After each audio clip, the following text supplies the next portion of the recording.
Leadership 2024. We talked about this the other day. The number one quality, I guess, that I would look at today in 2024 that's probably the most confusing, the most lacking, the most inconsistent, and one that I think that we've started to negotiate within ourselves, or I've even started to negotiate within myself. So here's something to consider for where you are as a leader, and how in alignment are you with this quality? How does it show up for you? And then if you had to take a look at those leaders that you're affiliated with, those that you're working with, or those that you're supporting, how well are they displaying it? And could you be somebody that was able to speak into them, to pour into them, to get them to make a better choice? And that, first and foremost, I don't care if it's Admiral McRaven. I don't care if it's we go back into management philosophies of Deming or anything else. But if we get into quality of a person, and John Maxwell, obviously, I default to a lot of John's material, but character, probably the number one quality of a leader. And when we think about conditions and circumstances of character, you know, tough times or challenging situations or emergencies, they don't create character, but they certainly reveal it. And today's pressures that exist, some for no reason at all, and others very, very real, is revealing character in ways that I think we have to go back to and ask ourselves, what are we settling for? So what is character? You know, character is much more than just talk. It's much more than what we say. You know, it determines who we are as a leader. It determines what we do, what we say, and what we don't say. I mean, things that we could say, and just because we can doesn't mean we should, but it determines ultimately our actions. Our character is that so much ingrained of who we are and whose we are, and how it's revealed shows up in multiple ways. The other thing is that if we take a look at things that we didn't get to choose in our lives, and John Maxwell does a great example of this. You know, he lucked out in the lottery of parents, and I lucked out in the lottery of parents. My mom was just over here for breakfast yesterday. I invited her over. We were able to spend several hours together, and I lucked out. I didn't get to choose my mom and dad. And my mom is just an absolute blessing. So didn't get to choose that. And the talents and gifts that I have, I didn't get to choose that. But our character, it is a choice. How we act, how we respond, how we go through this. And my mom reminded me of something. I said, you know, it infuriates me when somebody does X, Y, Z. Or I used to do that as a much younger leader in the world. I did that. And to see that now is very disturbing. And she said something to me. She goes, well, you should feel that way because I raised you better than that. You know better. You know, Maya Angelou's, when we know better, we do better. Well, I don't think that's true anymore, because I think we know better and we're choosing not to. So, you know, character ultimately is a choice.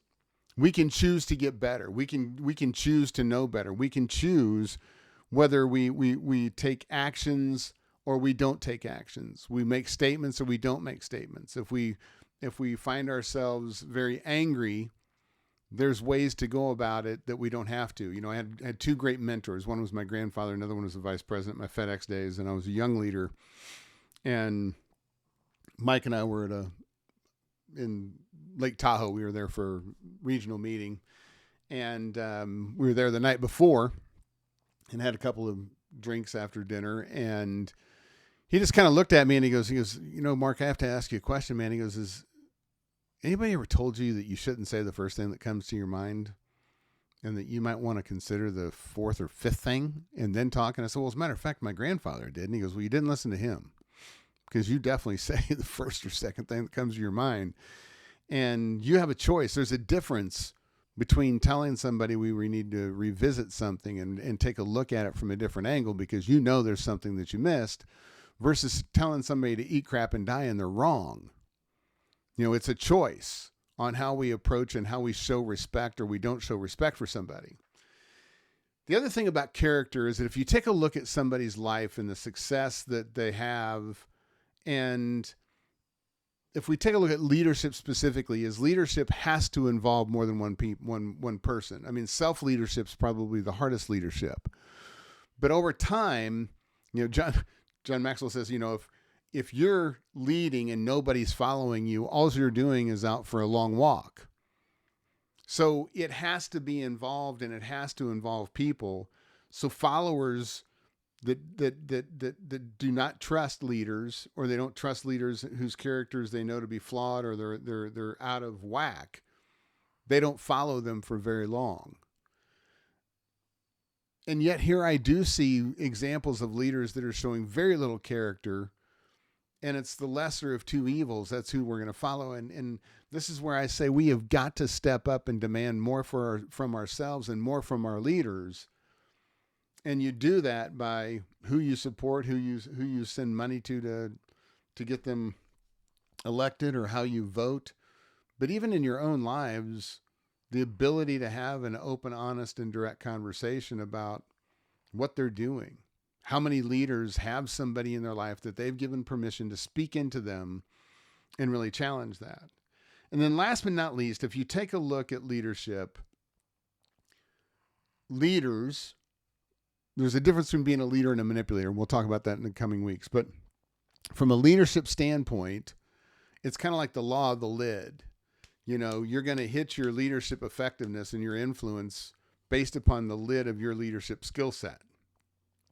Likewise, your success very rarely rises above the limitations of their character.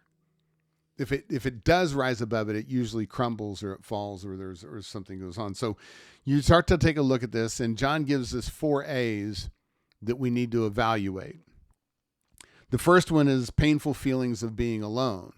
What's aloneness look like? I mean, leadership is not made to be alone. It can be lonely, because depending upon where you are in the leadership hierarchy of things, there isn't anybody else but you, and it all comes down to you. And that's a painful loneliness that sits there.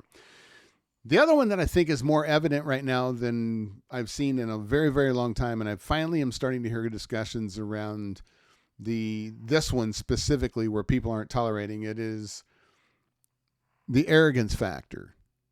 Now, don't confuse that with being cocky or being confident, because you can be both of those, and if you can back it up, it's not being cocky. But there's an arrogance factor that if you take a look at arrogance, it goes beyond all that, and how far a leader's starting to become arrogant or not. Adventure seeking, the thrill of the challenge, the race. And I mean, this is where leaders will sometimes even talk about having an affair.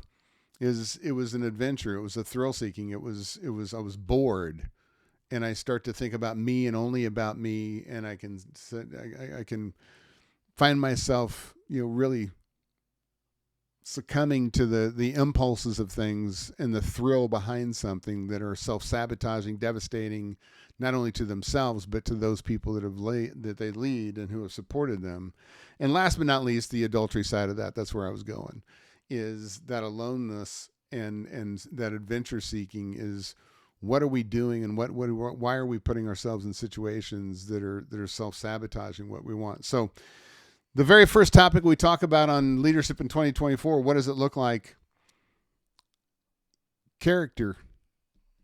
Character trumps about all things at this point in time. It should be the non-negotiable. It should be the foundational principle of what we're looking for in ourselves as leaders and those that we're choosing to follow.